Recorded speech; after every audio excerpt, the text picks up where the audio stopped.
This refugee crisis hasn't happened in Europe on this scale since World War II. And the pace of the crisis in Ukraine shifted very quickly. In 2015, the refugee crisis, when Syrians and Afghans were fleeing conflicts and coming into Europe, it took 3 months to reach the 1 million mark. This reached the 1 million mark in a week. I'm Zein Basravi, Al Jazeera's correspondent in Eastern Poland, and between us, this refugee crisis is on a scale that I've never seen before.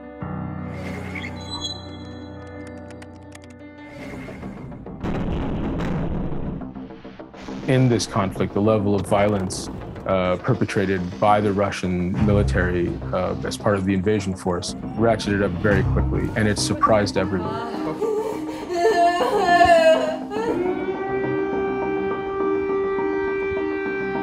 When the strikes on Kyiv began, everybody started getting out.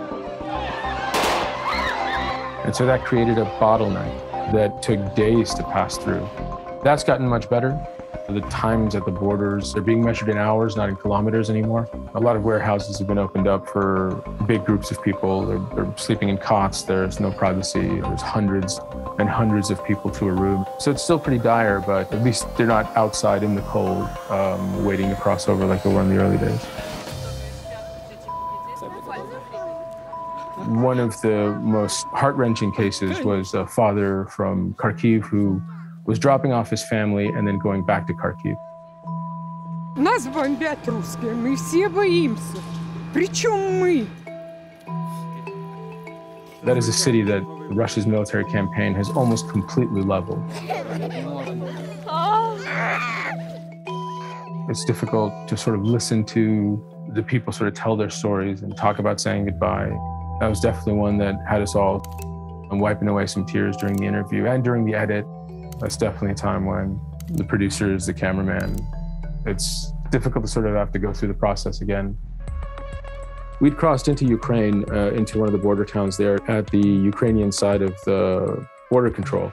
There was a family with a woman on her knees begging a passport control officer to let her husband go through, who was just shy of 60. They were all screaming and sobbing. The husband was crying as well, but trying to console his family, knowing that he would have to go back and they'd have to go on without him because of the conscription rules. And their son, who couldn't have been more than like 7, 8, or 9, just started shrieking and screaming. Now, he wasn't old enough probably to understand everything that was happening, but he was old enough to understand that if this woman at passport control didn't let her father through, that meant his life was immediately in danger.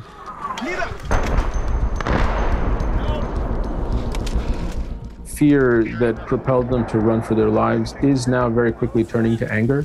The hope is switching from desperately seeking humanitarian relief and escape to desperately seeking more military capacity to keep fighting the Russians. The women and children are leaving to save the future. The men are staying behind to make sure they have a country to come back to.